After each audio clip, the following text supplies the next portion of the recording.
18वें अध्याय में मोक्ष संन्यास योग का वर्णन।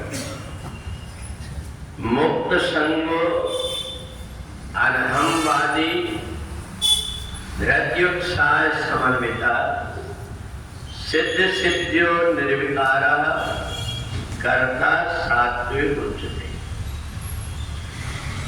भगवान कहते हैं संसार में आकर के अज्ञानी मनुष्य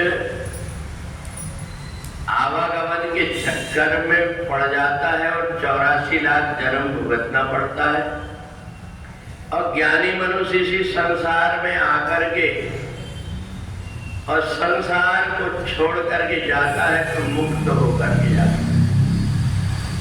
दोनों में अंतर इतना ही होता है, एक व्यक्ति पुरानी परंपरा से बंधा रहता है, उसको लगता है कि नहीं हमारे पूर्वज ऐसा करते थे, हम भी वैसा ही करेंगे, पहले ऐसा चलता था अभी भी वैसा ही चलेगा, ऐसा मान करके अज्ञान के भ्रम में पड़ा हुआ है और इस भ्रम में पड़ करके इस भ्रम से अलग नहीं हो पाता और इसलिए संसार में बंध जाता है। पहले जब साधन नहीं थे तो व्यक्ति पैदल चलता था। आज अगर कोई व्यक्ति कहे कि नहीं हम तो पहले से पैदल चलते थे वैसे ही चल करके हम नागपुर जाएंगे, तो सब व्यक्ति उसको अज्ञानी कहेंगे। तो इसलिए मुक्त संगो अनहमवादी देश काल और परिस्थिति को देख करके अपने आप को जैसा मौका आता है वैसा करने वाला व्यक्ति ज्ञानी होता है। कोई व्यक्ति कहेगा कि मैं सिर झुका करके नहीं चलता, भले दीवार के इतनी ऊंची बनी हुई है कि सिर में लग जाए, परंतु वो कहता है कि सिर झुकाना नहीं है मेरे को, तो उस व्यक्ति को अज्ञानी ही कहते हैं। और ऐसे ही व्यक्ति को बंधन होता है, संसार में बंधन होता है। ये कहा जाता है कि जो पितृपक्ष होता है इसमें जो हमारे पूर्वज गए हुए इनके नाम से अभी कुछ भी करो तो वो उनको मिल जाता है। उससे पूछेंगे उनका पता और ठिकाना बताओ तो वो चुप हो जाएगा, क्योंकि उसको अपना खुद का ही पता और ठिकाना नहीं। दूसरों के पता ठिकाना जिसको नहीं आता वहां तक कि कैसी चीजें पहुंचाएगा। और दूसरी बात एक और है कि जो जीवात्मा है परमात्मा का ही अंश है, परमात्मा के अंश रूप में ही जन्म लिया था। और जैसे कोई एक नदी से, तालाब से, कुआं से या सागर से एक लोटा जल भर लेता है तो जल की सीमित आकार और मात्रा हो जाती है, परंतु उसी जल को लेकर के हम नदी में डाल दे, तालाब में डाल दे तो उसका अस्तित्व समाप्त हो जाता है। ऐसा ही जीवात्मा का भी। इसलिए समझदार व्यक्ति अपने पूर्वज जब तक जिंदा है तब तक उनकी जितनी भी सेवा कर सकता है कर लेता है। परंतु बहुत से भी हम ऐसे परिवार देखते हैं जहाँ के हमारे पूर्वज एक एक कौर रोटी के लिए तरसते रहे और बेटा बहू ने उनको धुतकार करके रखा, तड़प तड़प करके मरे। और उनके जाने के बाद में वो उनके नाम से भंडारा कराते, तो उनकी आत्मा कैसे प्रसन्न होगी। इसको भगवान ने कहा है मुक्त संगो अनहमवादी।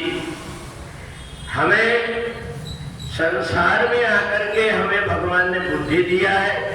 ये विचार करके देखो, पहले के जो हमारे राज ऋषि थे उन लोगों ने देखा आकाशीय क्रिया को, ये सूर्य में और चंद्रमा में ये काली काली छाया क्या है, उन्होंने बता दिया राहु और केतु है जो उसको खाते।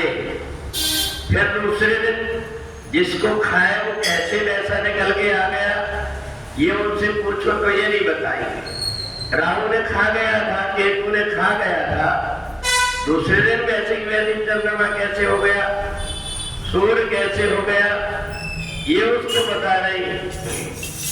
जब जिस व्यक्ति ने खोजा उसने बता दिया कि कोई किसी को खाता नहीं, बल्कि पृथ्वी, चंद्रमा और सूर्य की क्रियाएं।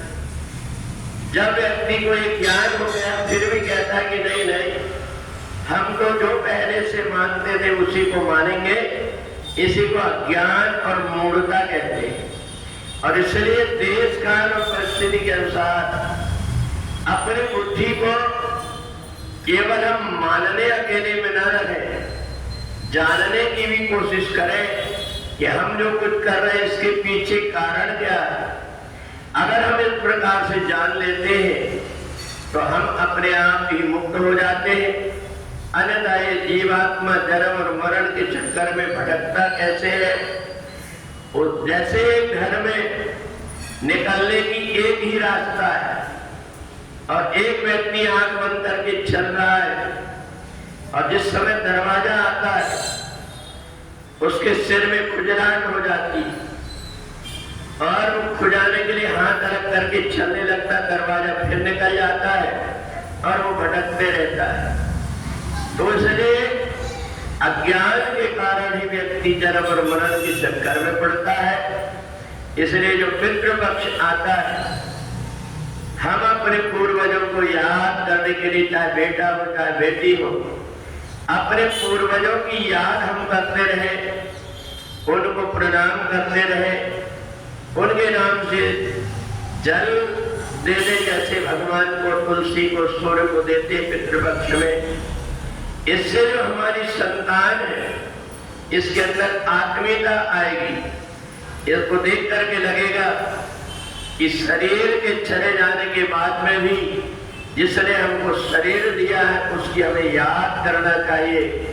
तो इसलिए सेवा को जब तक शरीर है तब तक करना चाहिए, और इसके बाद में भी उनके निमित्त हम अपनी अच्छी भावना रख करके उनको भावभीनी श्रद्धांजलि देते रहे। इससे जन्म और मरण का कोई उसकी भी विधान नहीं है, बल्कि चाहे भी कोई व्यक्ति हो जिसका शरीर छूटा है, शरीर छूट करके कहीं न कहीं जाकर फिर से जन्म ले लेता है या वो अपने स्थान पर मुक्त हो जाता है।